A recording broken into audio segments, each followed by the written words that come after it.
Hi, Misha here, and in a relatively recent video, I talked about wild weasels and electronic warfare aircraft, like the EA-6B and the Air Force's EF-111A Raven. And kind of related to that a bit, I want to talk about not this aircraft that you actually probably know, the E-3 Sentry, the AWACS, but actually one of its predecessors, the EC-121 Warning Star. This was primarily operated by the U.S. Navy, but the U.S. Air Force used it, especially later on, almost as much. And this was one of the first airborne early warning aircraft, and really one of the first purpose-built craft. And both of these models, although again this one's not really going to be featured in this video, it's just kind of related, are from Corgi. They're diecast, and because of the size, these are 1/144 scale, not 1/72, which is my norm. But it's an interesting aircraft. This one here is actually an EC-121R, as used in Vietnam over the Ho Chi Minh or Ho Chi Minh Trail. But we'll get to that. First, let's go back to the 1940s, World War II, in the U.S. Navy and the U.S. Army Air Forces. Back in January of 1943, the U.S. military first tried out a version of Lockheed's Constellation, which was a civilian aircraft, although all Constellations built during World War II were kind of pressed into military service. Many of them returned to civilian service afterwards. But this was known in the military as the C-69. And then in 1948, an improved version known as the C-121 was first tried out and went into service as a cargo and passenger aircraft. And in 1949, the first two of what would become this model would fly. Now, going back at the beginning of the war, airborne radar was virtually non-existent.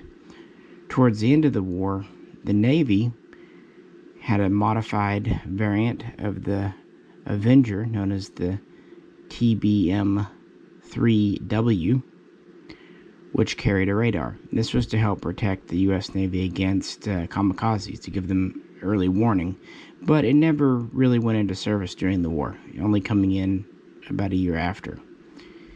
At this time, the U.S. Air Force really didn't do a whole lot aside from mounting a few things inside their own bombers.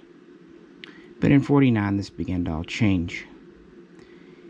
That year, the military acquired two of Lockheed's L-749 Constellations, modifying them to carry both a horizontal and a vertical radar, having radomes, and this required modifying the tail.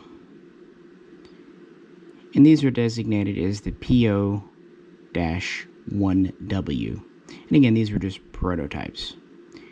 But they worked out quite well, and that led to an order for a modified L-1049 Super Constellation, as Lockheed called it, becoming the PO-2W. However, this name wouldn't stick for long. Even before production really got underway, they were changed to WV-1 for the 1 and WV-2 for the 2, based on the Super. And main production ran from 1953 through 1958, with the Navy as the primary contractor, but the Air Force would soon acquire quite a large number. The Navy would ultimately get about 142 of these. So what do we have here? What was the goal behind this piston aircraft in the age of jets? Well, within the Navy, this was used as an aerial or airborne early warning. It had the 2 radar systems. They would be updated later in service, but quite advanced for its day and time. And yeah, it was basically just to do that. For its first decade or so of service, by the way, these entered into Navy service beginning in April of 1954. They were used to have correlation with the barrier squadrons, the picket squadrons mounted in the Pacific and the Atlantic. These were 5 stations combined with destroyers and the warning stars, and they would try to detect Soviet bombers and later Soviet missiles before they got to the American continental USA. So that was kind of their main thing, patrol aircraft. Interestingly, they were also used as weather aircraft. In fact, they were used for the first 2 decades as hurricane hunters and storm chasers. Although this would be a slightly different variant known as the WV-3, which was just modified for this purpose. They were unarmed, except for, of course, their radar and their other equipment, which would be expanded over time. They were quite large, at about 116 feet, about 126 feet. 4 propellers, so not exactly going fast. They had a top speed of just under 300 miles per hour and a cruise speed of a bit over 250 miles per hour. But they had endurance. They could do anywhere from a 6 to a 20-hour mission, depending on load and everything else. They had a pretty large crew. It tended to range between about 17 and 31 people, with 18 kind of being the average. Of these, 6 would be officers, 2 pilots, 2 weapons coordination officers, and we would have quite a few enlisted in the back. At least 7 would be dedicated to the radars and scopes and maintaining them. You'd also have a couple of flight engineers, crew chiefs, the usual. So this was a pretty fully loaded aircraft for people, and it had accommodations for long flights, as in you could poop in a bucket. But being serious, yeah, they had some basic facilities for heating of beverages and whatnot, relieving oneself. Obviously, this was land-based. It was way too large to operate off of aircraft carriers in the 1950s. And that was pretty much the big, the Navy service. Again, production would end in 1958, but certainly not the service of this aircraft. And its early warning was great. It was soon discovered that it could help coordinate friendly jets and bombers. And this actually led it to being used as kind of a prototype or primitive command aircraft, a primitive AWACS, if you will. Of course, the Vietnam War would kick off, and by 1965, the Navy would start stationing these in Southeast Asia. They would fly patrol missions over the water. They would provide weather reports, which were actually quite critical. And they, of course, would extend the radar detection of friendly forces, sometimes by up to 100 miles. Quite a valuable asset.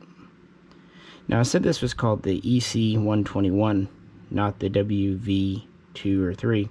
That's because in 1962, orders came down from on high in D.C. that there should be kind of a unified naming convention, naming system. So the Navy's WV-2 became the EC-121K. That was their primary variant. Now, they would modify some into electronic surveillance, kind of spy aircraft, 13 I believe, initially known as the WV-2Q. These would later be redesignated as the 121M.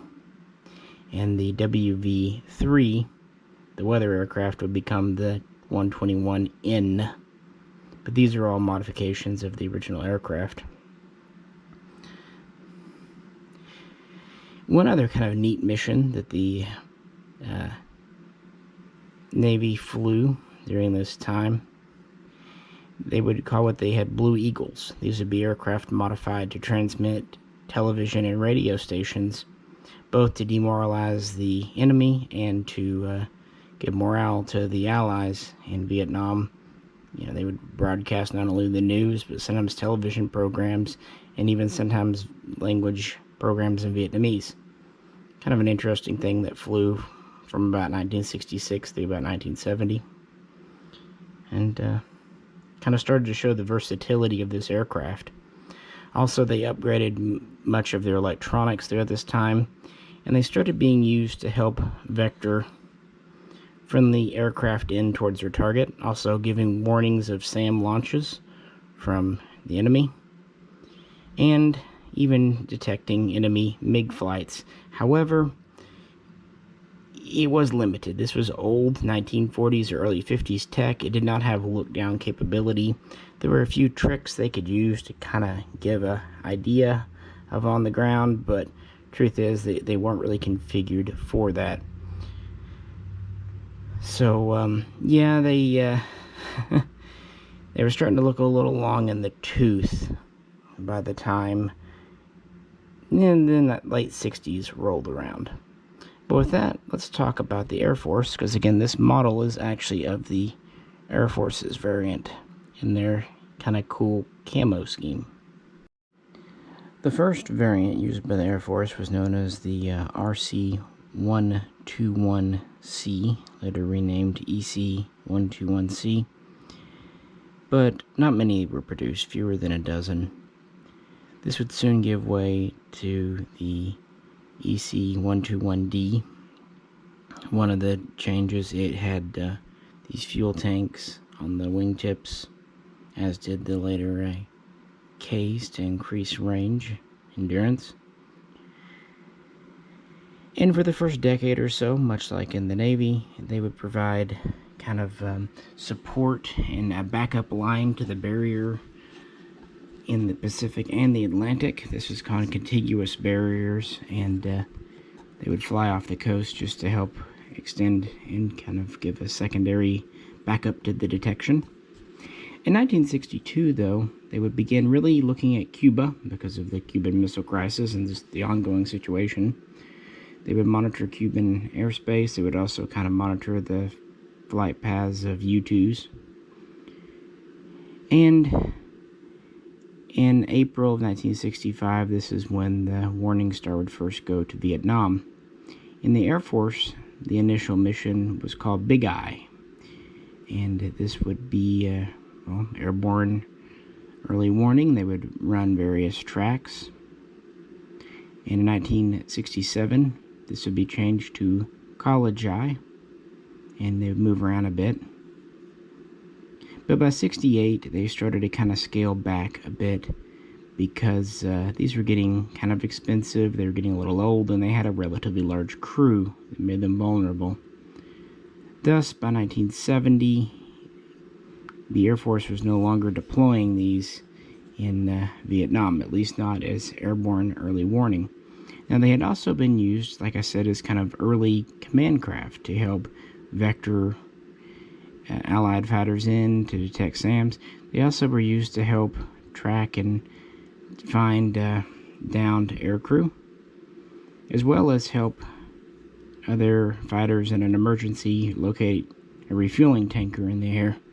Kind of important stuff. So they were starting to be used more and more as command ships. In fact, staff officers began to use them in 1968.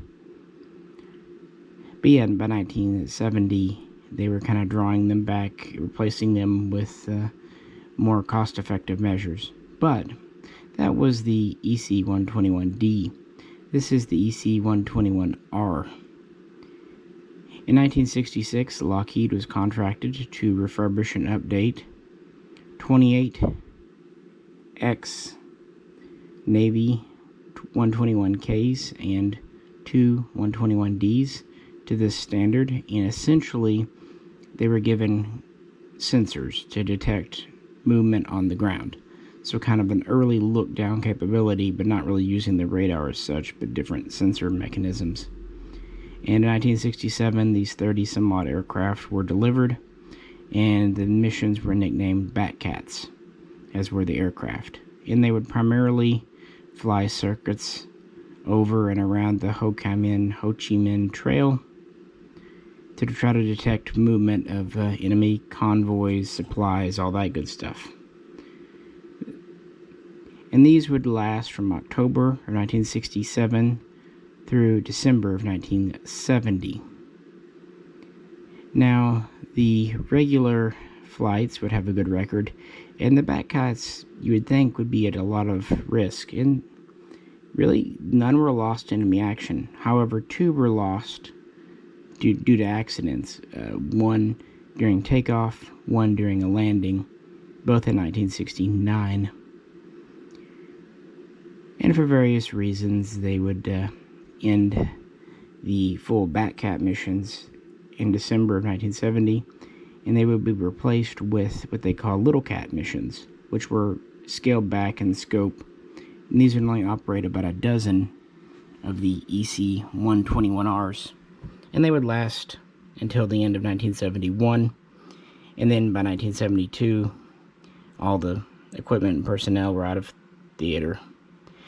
But around the same time, the early morning patrols would start up again under the name Disco. In 1971, towards the end of the year, MiG aggression was increasing, and they really needed the ability to coordinate and have some early warning, especially after they went after some B-52s. So the Warning Star was reintroduced with updated equipment. And one neat new feature they had by 72, not only could they detect enemy MiGs, they could even distinguish, MiG-17, MiG-19, MiG-21. This was obviously very helpful. But they still didn't have true look-down capability, and their radio communications weren't great. There were a lot of kind of shortcomings that made them less than ideal detection and command posts. Still, they made do. They were useful in Operation Linebacker. And, in fact, a secondary Disco track was set up in the summer of that year. And these operations, these patrols, these tracks would continue until August of 1973. At which time the final combat missions in Vietnam of the Warning Star would be conducted. And then in January of 1974, they would really be scaling them back, and they were officially out of theater, although in practical terms they'd already been out for a while, by June of that year. And by this point, the Navy is kind of similarly on board, except for using them for a little bit of weather patrol and what have you. So now we come to kind of the twilight of the Warning Star. Like most Corgis, this is almost solid metal. And we have moving propellers, and we have gear up or down. Since it is in 1/44 scale, it doesn't have like plastic for the cockpits. We do have the positionable stand, which is kind of neat. You can set it on the stand more or less horizontal as we see it here, or you can take it off, rotate it this way, kind of having it more at a climb. This is kind of nice for putting it on a shelf. Of course, you could do the opposite too, having it the other direction if you wanted. But anyway, as the Vietnam War wrapped up, the career of the Warning Star wrapped up too. By this point, all the aircraft are getting 20 years old, give or take. In the Air Force, really their last assignments, they would start to kind of draw them down in 1975, reducing force, because by this point the E-3 is becoming immediately on the horizon in a few years. Their last missions are again to kind of patrol and observe Cuba, and also to operate up by Iceland. And they were finally retired in September 1978. The Air Force would have about 73 of the EC-121D variant. They'd have about 10 of the Cs, and then a couple of assorted others, but they operated a little under 90 total. And again, they would take some ex or former U.S. Navy ones in throughout the 60s as well, bolstering their numbers. They had a good safety record in Vietnam.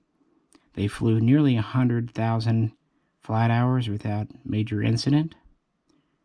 They helped rescue 80 downed crewmen, downed airmen, and they helped vector in and shoot down as many as 25 MiG fighters.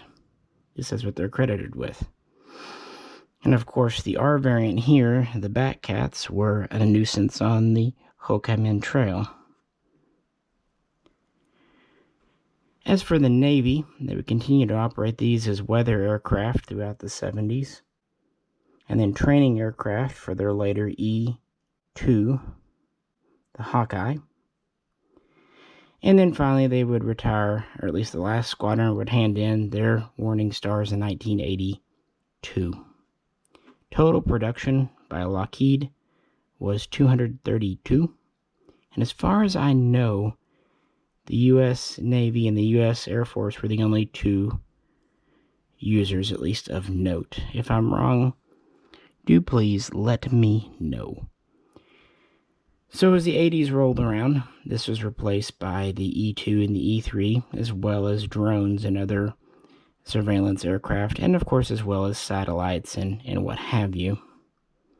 But really, for its day and time, it was quite advanced, and that explains why it stayed in service for as many as 30 years. But I just thought this would be a fun one to show you. I kind of like the look of the aircraft with the tanks and the propellers, and it's kind of one of the last generation of that style. And even in 1/44 scale, it's quite large. And Corgi has done several versions, including the Blue Angels version. They flew these. Again, the C-121 was a personnel and cargo transport, so not all were the early warning variants either. And this really paved the way for what would come later. They even tested rotodomes like on the E3. There was Rivet Top and several others. A lot of test beds in this series. So let me know what you think. As always, if you could, like, share, and subscribe. And with that, this is Misha, and I'll catch you very soon next time.